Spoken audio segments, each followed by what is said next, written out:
when a billionaire told his daughter to pick a new mother from 5 glamorous women. She shocked everyone by pointing to the humble black gardener. What happened next will leave you speechless. Richard Evans was a billionaire businessman, known for his towering buildings, lavish lifestyle, and ruthless business deals. But behind his success lay a quiet sorrow. He had lost his wife years ago in a tragic accident. His only daughter, 12-year-old Emily, had been his source of joy and the reason he kept going. One evening, Richard decided it was time for Emily to have a mother figure again. He arranged a private gathering at his estate, inviting 5 wealthy, elegant women, all glamorous, poised, and eager to marry him. Dressed in glittering gowns, each of them carried expensive gifts for Emily. The room sparkled with jewelry, perfume, and polite smiles. But in Emily's eyes, something felt wrong. She didn't feel warmth, only cold ambition. She kept glancing toward the garden outside, where someone else was quietly working. The someone was Grace, the family's black gardener, who had been working for the Evans estate for over 8 years. Grace was in her late 30s, dressed in simple overalls, her hands covered in soil from tending the rose bushes.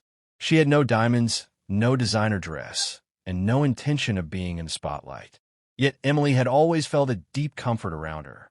Grace was the one who bandaged her scraped knees, listened to her stories, and taught her how to plant sunflowers. That day, Grace stood far away, quietly trimming a hedge, avoiding the event altogether. Emily's eyes followed her through the glass window. In that moment, she realized none of the glamorous women made her feel safe. Only Grace did. Richard began introducing each of the 5 rich women to Emily. "This is Victoria, a successful fashion designer," he said, as Victoria bent down with a stiff smile, handing Emily a gold bracelet. Then came Isabel, a real estate mogul who gifted Emily a silk scarf. There was Cassandra, owner of a luxury spa chain, who sprayed Emily with expensive perfume. The other 2, glamorous twins Olivia and Octavia, brought an iPad and designer shoes. Emily thanked each one politely, but her small hands fidgeted. Her heart wasn't connecting with any of them. She kept glancing toward the door, where she saw Grace pass by with a basket of freshly cut flowers. Emily's lips curved into the only genuine smile she had all evening. Finally, Richard turned to Emily and asked with a proud, expectant voice, "So, sweetheart, who do you think should be your new mother?" The room fell silent.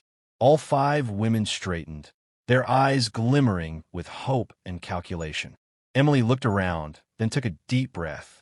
Her gaze shifted toward the doorway. Without hesitation, she pointed outside and said, "Grace." The room froze. One of the women laughed awkwardly, thinking it was a joke. Another raised an eyebrow in disbelief. Richard blinked, confused. "Grace? The gardener?" Emily nodded firmly. "Yes, Grace. She's the only one who's been like a mother to me all this time." The 5 wealthy women exchanged offended glances. "But she's not like us," one muttered under her breath. "She doesn't even have money," another scoffed.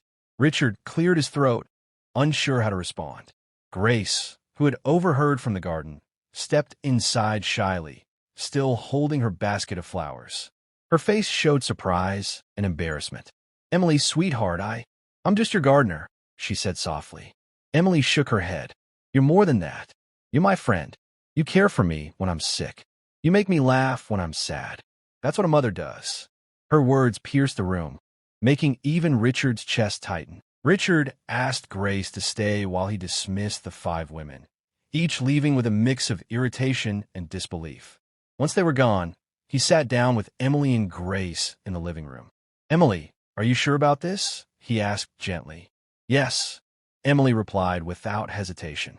Grace looked down, fidgeting with the ribbon around her flower basket. "Mr. Evans, I don't think I'm fit for this.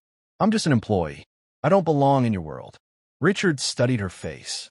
He could see the humility in her eyes, the same humility he had once admired in his late wife in the days that followed. Richard watched Grace more closely. He saw she took time to listen to Emily's fears, how she stayed late to help her with school projects, how she encouraged her to follow her dreams. Grace never asked for money, favors, or attention. She simply cared. Emily, too, seemed happier and more at peace whenever Grace was around. Richard began to realize that wealth, status, and beauty meant nothing compared to genuine love. Still, he wondered if Grace would accept the role of stepmother. It was a big change, one that could alter her life forever. One sunny afternoon, Richard invited Grace for tea on the patio. Emily was at school, and the atmosphere felt quiet and thoughtful. "Grace," Richard began, "I've been thinking about what Emily said, and she's right. You've been more of a mother to her than anyone else. I know this may be unusual, but would you consider it?" Grace's eyes widened, her hands trembling slightly. "Mr. Evans, I don't know. I've never even imagined something like this. People will talk. They'll say I'm after your money." Richard shook his head. "Let them talk. I care about what's real. And you're real." Weeks passed, and Grace finally gave her answer. She said yes, not for the luxury, not for the mansion, but because she loved Emily like her own. The wedding was small, attended only by close friends and a few family members who truly cared. Emily stood proudly between them, holding Grace's hand. The 5 wealthy women who had once been candidates didn't bother to show up, but that didn't matter.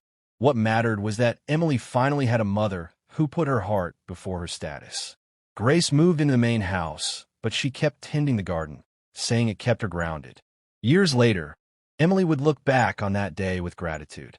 She grew into a confident, kind young woman, guided by Grace's warmth and Richard's support. Richard often told people, "The best decision I ever made wasn't in business. It was trusting my daughter's heart." Grace continued to show that love, respect, and kindness were the true markers of wealth.